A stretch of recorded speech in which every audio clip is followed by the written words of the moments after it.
Nathan? Oui, Très bien. Alors, est-ce que le son passe? parfaitement bien. Be'ezrat Hashem. Alors, on va commencer Be'ezrat Hashem.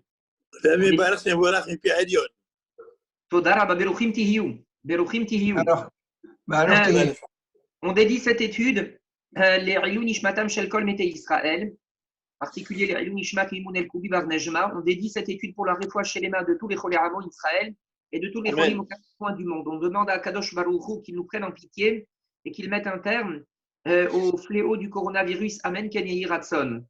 On va commencer encore une fois par saluer tous nos amis qui nous ont rejoints maintenant. Et on remercie encore une fois toute l'équipe de Yeshiva Online pour la possibilité qu'ils nous donnent de pouvoir étudier ensemble chaque matin les Pirkei Avot.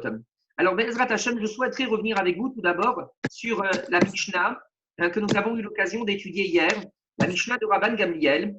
Je voudrais rappeler que cette Mishnah nous avait parlé à la fois de l'importance d'associer à l'activité professionnelle l'étude de la Torah, et également cette Mishnah nous a parlé de l'importance et de la valeur de ce que l'on appelle la périlout sibourite, c'est-à-dire de l'activité communautaire.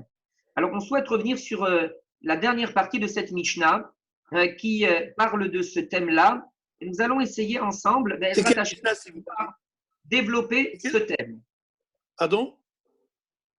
Donc c'est, je le répète, on est dans le Perek Bet, c'est-à-dire le chapitre 2, et on est dans la Mishnah Bet, la Mishnah numéro 2. On va reprendre à partir de la fin de la Mishnah. Vechol haramelim im hatzibur. Quant à toutes les personnes qui littéralement s'investissent pour le tzibour. Ramel, ça vient du mot ramal, qui veut dire un labeur. Un labeur, c'est-à-dire fournir des efforts. La différence qu'il y a entre le mot, par exemple, avoda et ramal, c'est que avoda, c'est un travail, et ramal, c'est un travail qui requiert, on va dire, un effort qui est encore plus soutenu. Toutes les personnes qui s'investissent, qui fournissent des efforts soutenus pour le Kahal, des efforts importants pour le Kahal, pour le Tzibour, alors on nous recommande, c'est ce que dit Rabban Gamliel, Yiyu amelim imahem leshem shamaim, qu'ils soient capables de fournir ces efforts, les Shem Shamaim, pour la gloire d'Akadosh Baruch Hu, et non pas pour leur propre intérêt personnel, non pas pour tisser des contacts avec des personnes importantes, non pas pour travailler pour leurs propres intérêts, mais les Shem Shamaim, pour la gloire d'Hachem et pour faire en sorte de faire progresser le Klal Israël.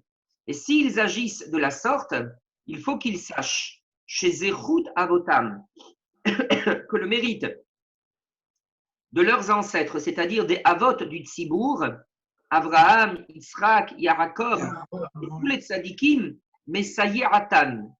Messayiratam, c'est-à-dire ce mérite-là leur apportera la siyarta, c'est-à-dire l'aide et l'assistance. Vetsid katam, et la tzidkut, c'est-à-dire la vertu des avot, romedet larad, elle littéralement, elle subsistera à jamais. Alors, je vais vous lire ce que dit le Barthénora, le grand commentateur de la Mishnah. Chez Zechut avotam et sayeratam, chez Zechut avotam shel tzibour, le mérite des ancêtres du tzibour, vetsid katam haromedet larad, et leur vertu qui subsiste à jamais,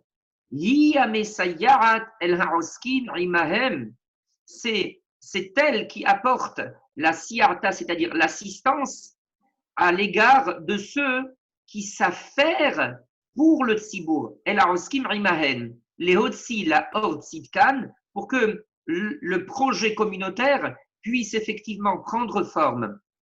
Velo mitzad tov ishtadelutan shel haroskim, et non pas par simple, on va dire, répercussion des efforts investis par, on va dire, les activistes communautaires ou les administrateurs de la communauté. Ce que dit ici le Barthénora, c'est que Akadosh Baruch Hu fait en sorte que les projets aboutissent, que les entreprises connaissent effectivement, on va dire, le succès et la hatzlacha, pas, on va dire, simplement, on va dire, comme une sorte de répercussion, de conséquence ou d'aboutissement de l'action menée par on va dire, ces poralim, ces roskim, mais comme, on va dire, conséquence du zérout, c'est-à-dire du mérite qui est celui de la communauté. En d'autres termes, ici, ce que dit Rabban Gamliel, c'est quelque part pour rassurer les poralim qui pourraient quelque part se décourager en se disant la tâche est tellement importante, que la tâche est tellement grande et la tâche est tellement, entre guillemets, lourde que on ne peut pas, par nos propres efforts, pouvoir obtenir un résultat quelconque. Et là, le Rabban Gamliel vient dire rassurez-vous, si vous êtes capable de vous investir, c'est-à-dire de faire en sorte que vous fassiez, on va dire, vos propres efforts, que vous fournissiez des efforts personnels, Akadosh Baruch Hu apportera, on va dire, à cette entreprise le mérite des ancêtres qui fera en sorte que l'entreprise aboutisse et que la mitzvah puisse se réaliser. Je vous donne un exemple qui est tiré de l'histoire assez récente. Il y a un très grand maître qui s'appelle le Rav Eliaou Dessler, qui est décédé dans les années 50, au milieu des années 50 du XXe siècle, et qui est à l'origine d'une institution de Torah qui s'appelle le Kollel de Guetzed. Le Kollel, vous savez ce que c'est? C'est un lieu dans lequel des hommes mariés étudient la Torah avec un investissement incroyable, avec une véritable messirut nefesh, une abnégation hors du commun et un dévouement également hors du commun. Et en étudiant dans ce centre d'études, dans un kollel, les Talmidei Chachamim deviennent ensuite susceptibles de pouvoir apporter au peuple d'Israël, au klal, la chorma dont il a besoin, les ritzot dont il a besoin, les conseils dont il a besoin. Le Rav Dessler, je reviens à ce grand maître, qui a vécu donc dans la première moitié du XXe siècle et qui est d'ailleurs l'auteur d'une série d'ouvrages qui s'appelle Mirtav Me Eliyahu. Littéralement, ça veut dire la lettre de Eliyahu, et qui est un livre, une collection d'ouvrages qui sont des ouvrages de pensée juive de Mahashevet Israël et qui constituent une des œuvres majeures de la pensée juive du XXe siècle. Alors, le Rav Dessler, pendant la Deuxième Guerre mondiale, il se trouvait en Angleterre.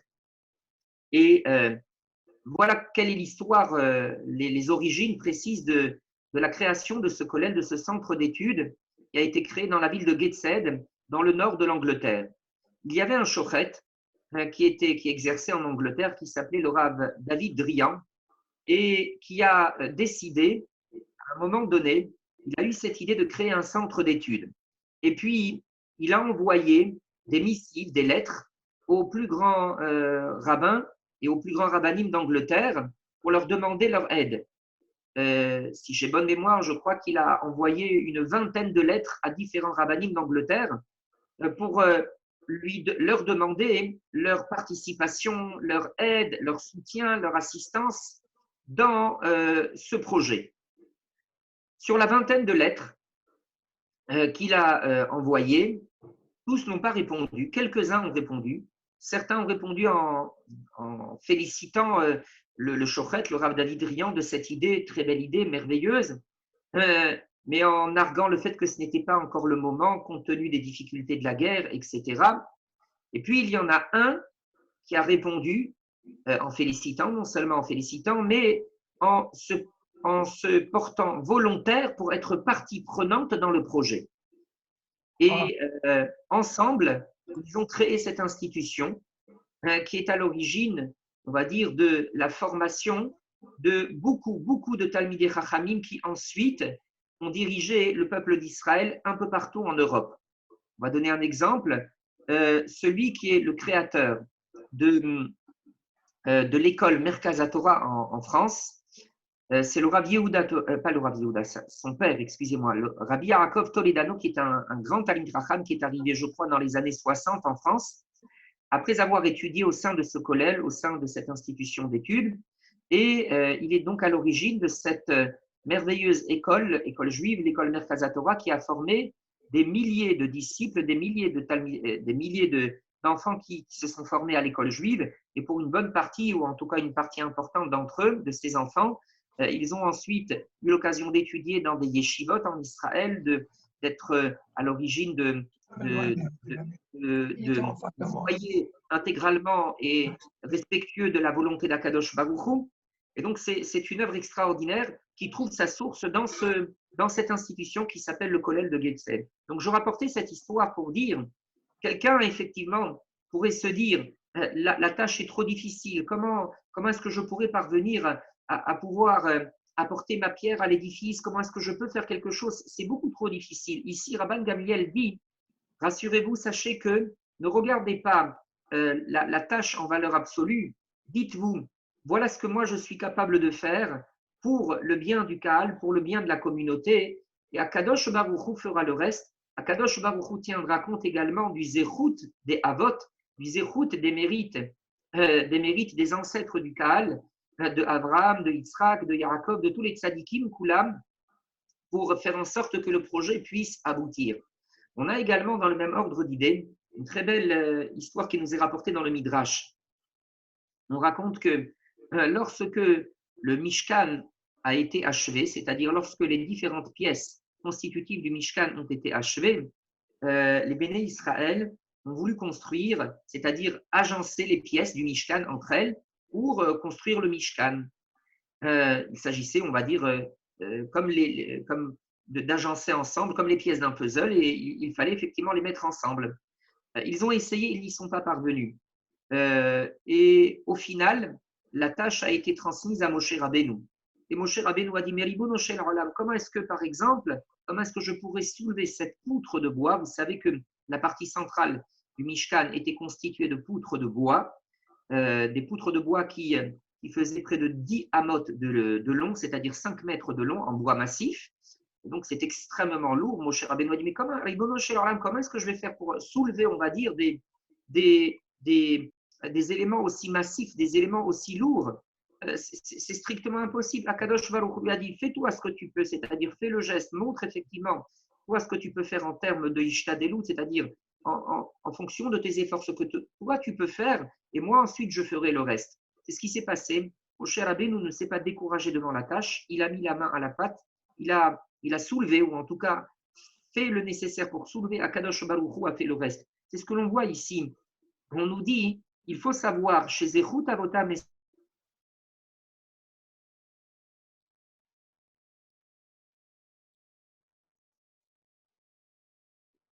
Yaratam et Tzidkata.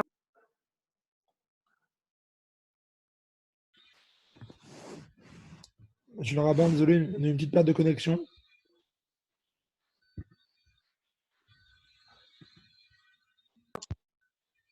Allô? Oui, voilà, votre micro est découpé pendant un instant.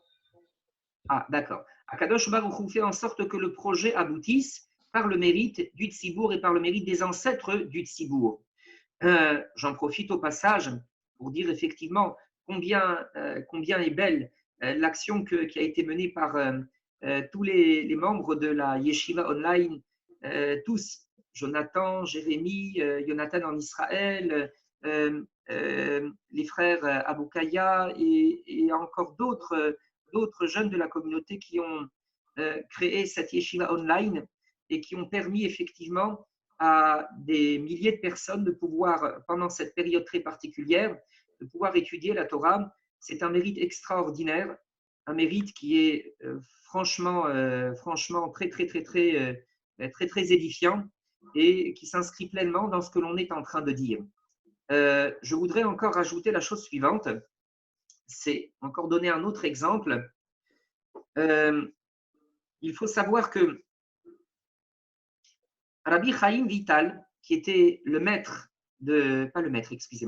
l'élève du Ari Akadosh, Rabbeinu Yitzhak Luria, le grand maître de la Kabbalah qui a vécu au XVIe siècle à Tzfat, le très grand maître Rabbeinu Yitzhak Luria, le Ari Akadosh, son élève, donc Rabbi Chaim Vital, enseigne la chose suivante. Il dit Lama zacha Elkana leharamid et Shemuel sheshakul kemoshe ve Aaron. Comment se fait-il que Elkana, qui était Elkana? Elkana, c'était le père du prophète Shmuel. Vous savez, on connaît son histoire. L'histoire du prophète Samuel, elle est racontée dans la Haftara du premier jour de Rosh Hashanah. On la rappelle très rapidement. Il y avait un homme qui s'appelait Elkana. et qui était marié à 2 femmes. Il avait une femme qui s'appelait Hannah et une autre qui s'appelait Pénina. Et Hannah n'avait pas d'enfants et Pénina, elle, avait de nombreux enfants. Et puis, chaque année, lorsqu'il montait à Shiloh, à l'époque, le Mishkan, le temple portatif, on était encore avant le Beth Amikdash, avant le Beth Amikdash de Yerushalayim. À l'époque, le temple n'existait pas encore, c'était le Mishkan, le temple portatif qui se trouvait dans la ville de Shiloh. Donc, chaque année, quand il montait à Shiloh, il montait avec sa famille.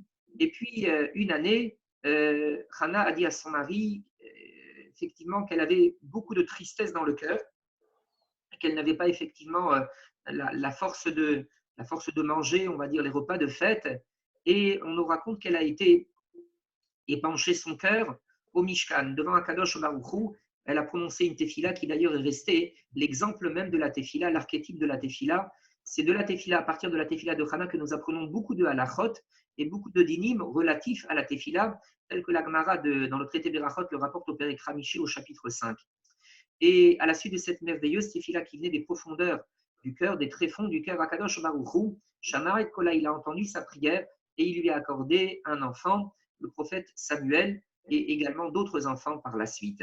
Ça, c'est l'histoire de Hannah, la mère du prophète Shmuel. Alors, son mari, c'est-à-dire le père de Shmuel, qui était Elkana.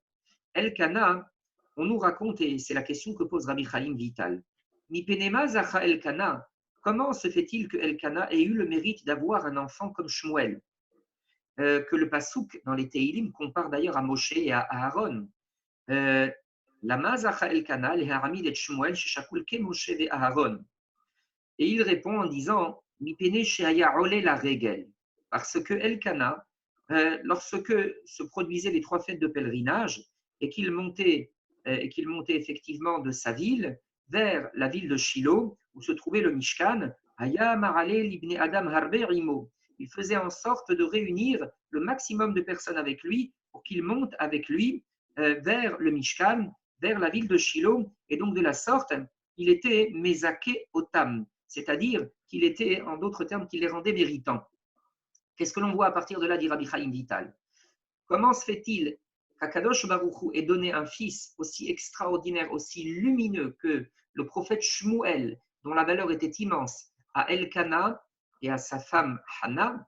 Rabbi Chaim Vital répond en disant que c'est parce qu'il avait il a eu la capacité d'accomplir la mitzvah de Zikouy Arabim, c'est-à-dire de faire en sorte de rendre le tzibour méritant.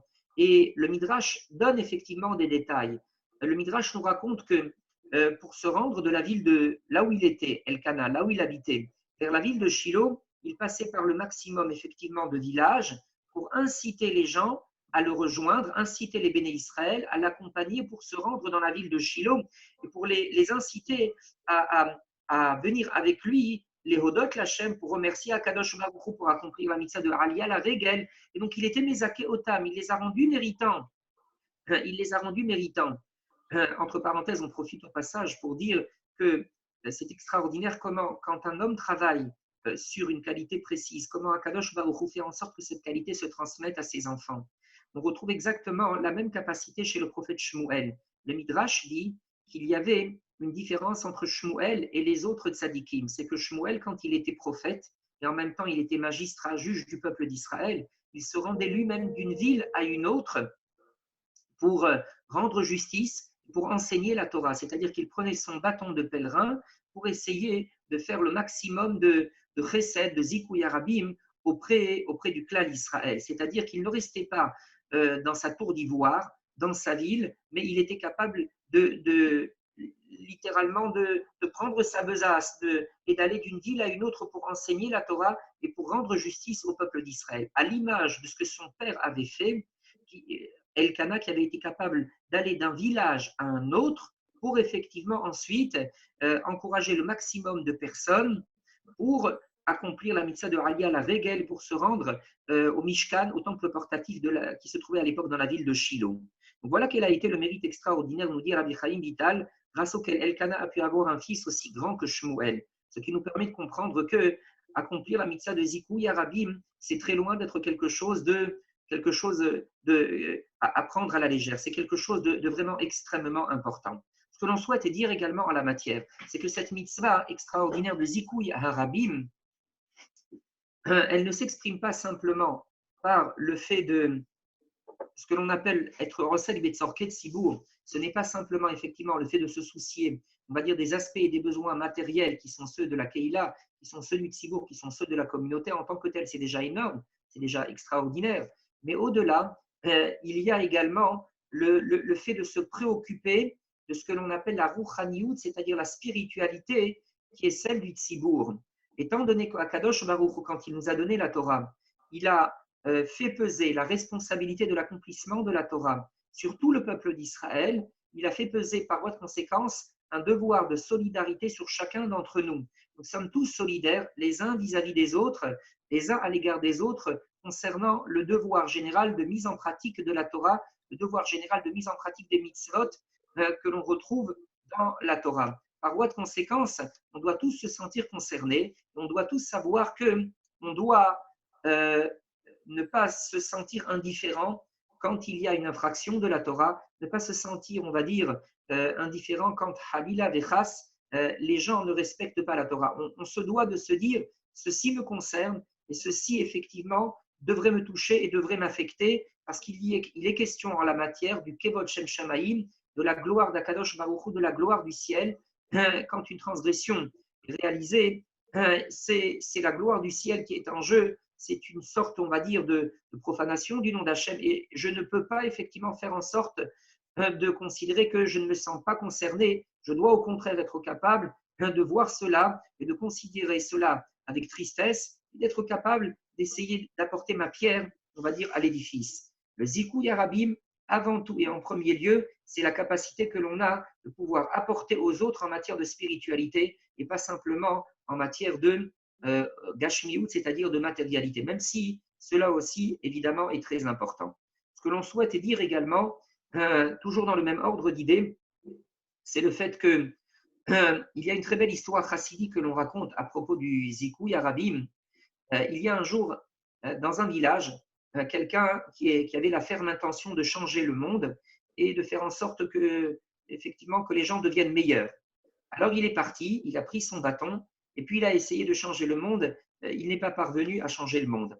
Alors il est revenu et il a avoué à sa famille en disant « Je ne suis pas parvenu à changer le monde, alors je vais essayer au moins de changer les gens de ma ville. » Il a essayé, il n'y est pas parvenu. Et il s'est dit « Bon, alors je vais au moins essayer de changer mon entourage. » Il a essayé, il n'y est pas parvenu. Et puis au final, il s'est dit ben, « Tout bonnement, je vais déjà commencer par moi-même. Si j'arrive à me changer moi-même, j'aurai beaucoup fait. » Et en réalité, c'est ça. Il faut savoir que le socle du Zikouy Harabim, c'est d'abord être animé d'une volonté sincère de se raffiner soi-même, de faire en sorte de se bonifier soi-même, de faire en sorte de s'améliorer soi-même. Quand on a déjà cette volonté de s'améliorer soi-même, alors on a ici le premier ingrédient qui nous permet effectivement de pouvoir et de devoir nous tourner également vers les autres pour être capable de leur apporter, pour être capable de pouvoir leur permettre de s'élever dans la rouchaniout, dans la spiritualité d'Hachem. L'individu qui se fiche éperdument de sa propre personne, je veux dire, de s'élever soi-même, il se fiche éperdument de son niveau spirituel et il pense qu'il va pouvoir effectivement apporter aux autres, il est complètement en train de se fourvoyer et de s'égarer. Ça commence tout d'abord par soi. Il faut toujours se rappeler le fait qu'on a cette responsabilité de nous élever, de nous raffiner, et également la responsabilité on va dire, d'exprimer cette solidarité spirituelle à l'égard des autres. Mais il faut toujours garder à l'esprit le fait que j'ai cette responsabilité spirituelle à l'égard de ma propre personne. Je ne dois pas l'oublier. On souhaite rajouter également que le Zikouy Harabim, puisqu'on parle du Zikouy Harabim, on en profite également pour le souligner. Le Zikouy Harabim ne doit pas mettre à l'écart, on va dire, les éléments de sa propre famille. Il y a des personnes qui s'investissent pour le tzibour, pour faire en sorte que les gens deviennent meilleurs, et c'est une très, très, très grande mitzvah, comme on vient de le souligner, mais il faut rappeler le fait que le Zikouy Harabim, on a dit, commence par soi, mais il commence également par son propre foyer. Si au sein de son foyer, on est capable d'avoir ce comportement exemplaire, un comportement qui est qui constitue un véritable modèle pour nos propres enfants, alors on accomplit la mitzvah de Zikouï Rabim, on va dire en phase 1, niveau 1. Si on est capable de rayonner dans notre foyer, on a déjà accompli, on va dire, un premier niveau essentiel et fondamental et qui est indispensable si on constitue un modèle pour nos enfants, on constitue un modèle pour notre conjoint.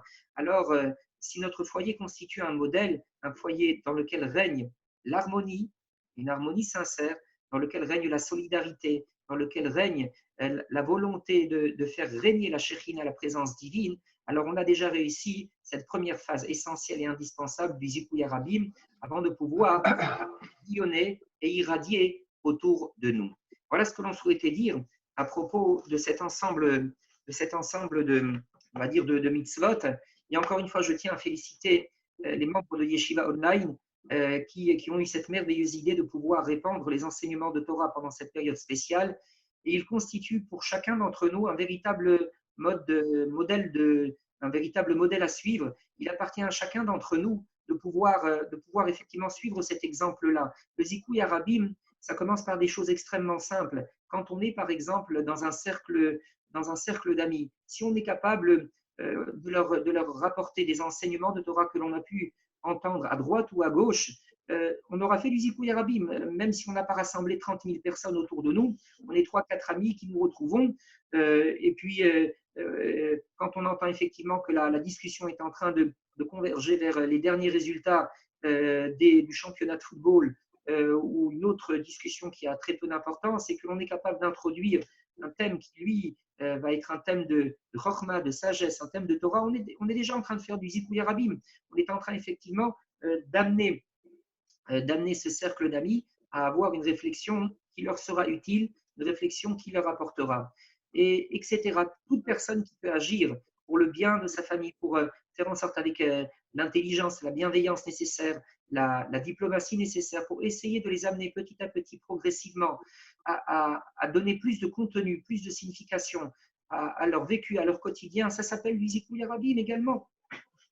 On a tous le devoir de pouvoir faire en sorte de provoquer cette émulation autour de nous pour faire en sorte que le niveau de Kiyum mitzvot, le niveau de respect des mitzvot au sein du peuple d'Israël s'élève, que l'on puisse tous faire tache d'huile à l'image des membres de la Yeshiva Online et que l'on puisse permettre à tout le peuple d'Israël, chacun à son niveau, de pouvoir s'élever, de pouvoir faire un peu plus en matière de Kiyum mitzvot. C'est un devoir qui est essentiel, un devoir qui est impératif et catégorique que l'on ne doit pas oublier.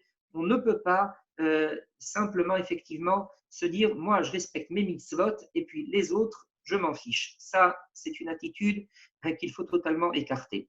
La Mishnah se termine en disant « Ve'atem ma'ale ani alechem sachar harbe ke'ilu hasitem ». Quant à vous, dit Akadosh Baruch Hu, tous ceux qui fournissent des efforts pour le tzibour, ma'ale ani alechem, je considérerai, dit Akadosh Baruch Hu, sachar harbe, je vous donnerai une grande récompense, ke'ilu hasitem, comme si, effectivement, vous aviez accompli vous-même l'ensemble de la mitzvah dont vous êtes les instigateurs.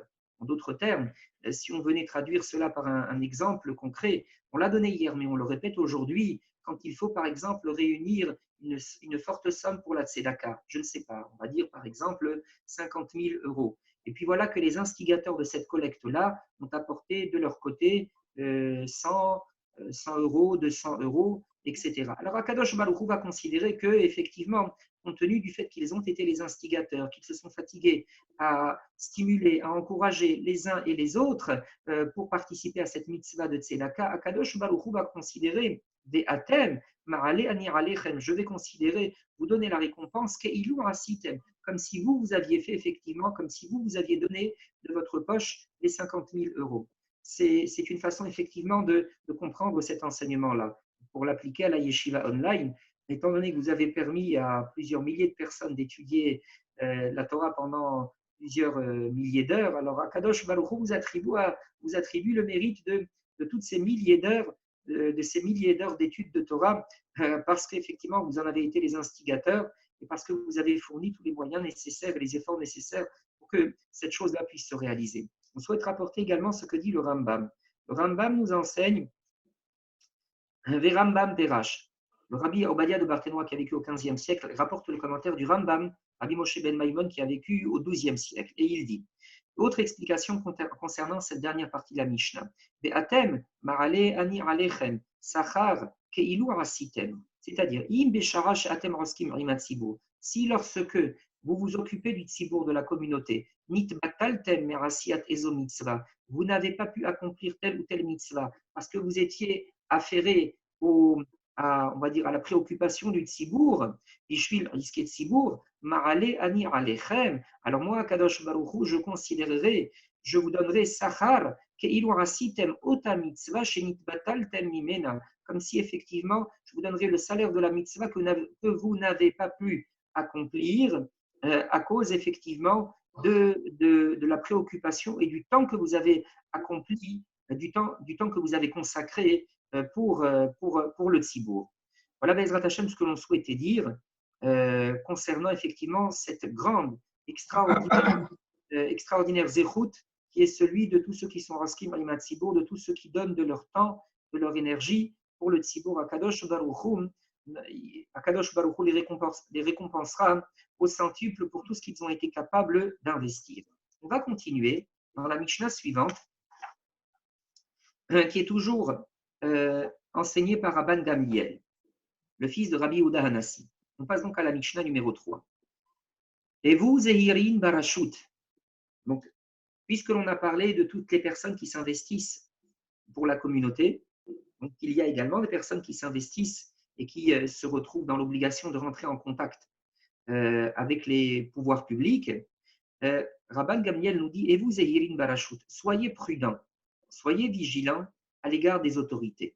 Parce que on a souvent constaté au cours de l'histoire, chez En Mekarevin Lo la Adam et là les Tzorech Atzmam, qu'ils vont être capables, on va dire, de traduire cette proximité avec, on va dire, les personnes qui présentent un intérêt, et là les Tzorech Atzmam, littéralement pour leurs besoins et leurs profits personnels.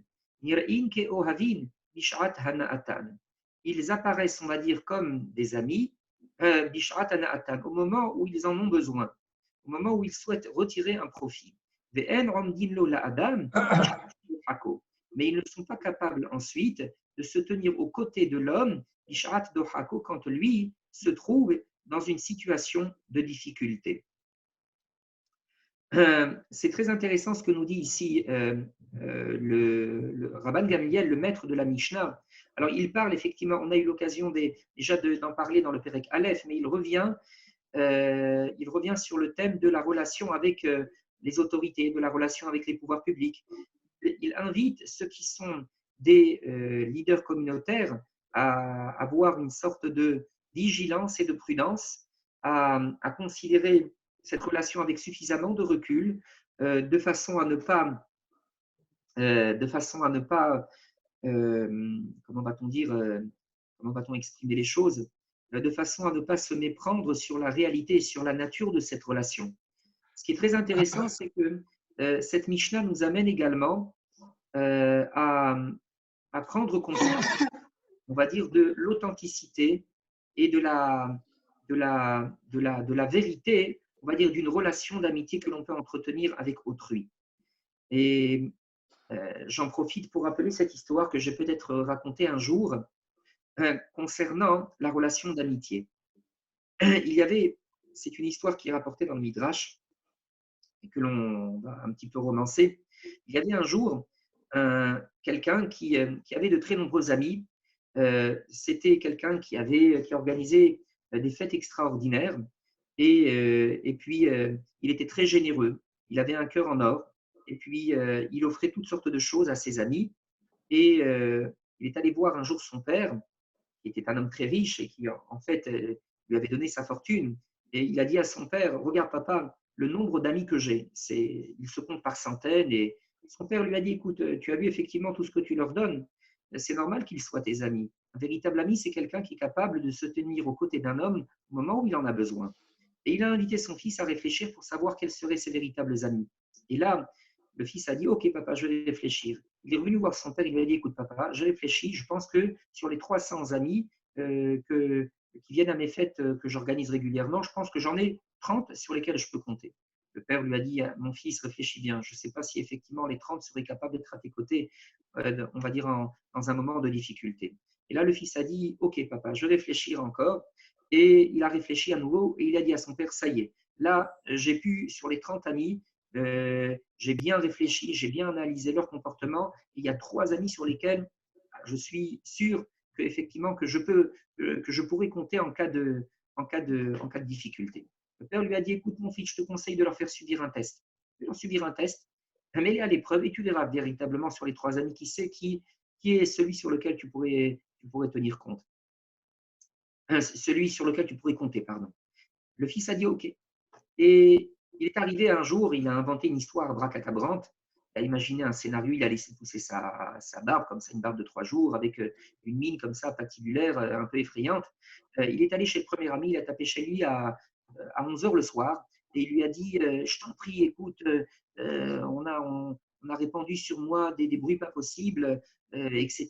Et puis, je suis assigné au tribunal demain et j'ai besoin de quelqu'un qui vienne témoigner comment dit-on en français, qui puisse témoigner de ma fiabilité, qui puisse témoigner de ma crédibilité, du fait que je suis quelqu'un d'honnête, de mon honnêteté et de mon intégrité, quelqu'un qui puisse témoigner de ma probité. Et l'autre l'a vu comme ça, il lui a dit, qu'est-ce qui se passe, quoi? On t'a, écoute, ton histoire me paraît un peu trop effrayante. Écoute, j'ai toujours été ton ami, mais là, étant donné que ça paraît un peu douteux ton histoire, écoute, j'ai pas envie de m'en mêler. Je t'aime, mais là, je peux pas, c'est pas possible. Il lui a refermé la porte. Il a dit très bien, ben voilà, j'ai découvert, mon père avait raison, ben voilà quelqu'un sur lequel je ne peux pas compter. Il est parti voir le deuxième, il a tapé à la porte, de nouveau la même histoire, etc. Et l'autre lui a répondu en lui disant, écoute, j'entends ce que tu me dis et je ne peux pas croire qu'on ait raconté des histoires à ton sujet alors que je connais ton intégrité, je connais ton honnêteté et puis ton bon cœur, comment toi, etc. Et écoute, je suis prêt à, si tu regardes, viens dormir chez moi, viens, tu vas te reposer, etc. Tu vas reprendre des forces, etc. Demain, si tu veux, je t'accompagne jusqu'à la porte du tribunal, mais je ne peux pas faire plus parce que, écoute, j'ai également une boutique, je suis commerçant, et puis si les gens apprennent que j'ai eu des démêlés avec quelqu'un qui a ensuite été assigné au tribunal, etc. Non, je ne peux pas. Je ne veux pas prendre de risques. J'ai une réputation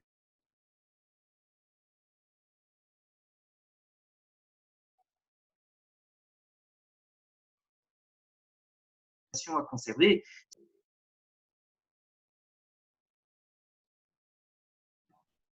Pardon, je rabbin, ça coupe un petit Allô? peu. Oui, ça a coupé un petit peu. Allô? Oui, c'est bon, on vous entend.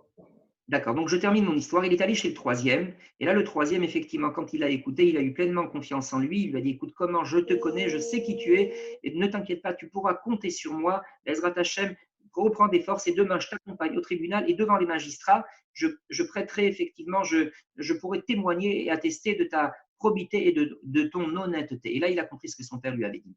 C'est une histoire, un midrash édifiant qui permet effectivement de savoir qu'est-ce que l'on appelle un véritable ami, quelqu'un sur lequel on peut authentiquement compter. Un véritable ami, vous savez que le terme de yedid, c'est un ami. Yedid est un mot qui est composé de 2 mots, yad et yad, la main et la main. Pourquoi? Parce que c'est quelqu'un qui est capable de nous tenir par les 2 mains, c'est-à-dire en d'autres termes de nous apporter l'assistance nécessaire. Ça, c'est un véritable ami. Ça, c'est une Mishnah qui nous incite à réfléchir sur, on va dire, le sens véritable de l'amitié et sur on va dire, qu'est-ce que l'on appelle un véritable ami, quelqu'un sur lequel on peut compter.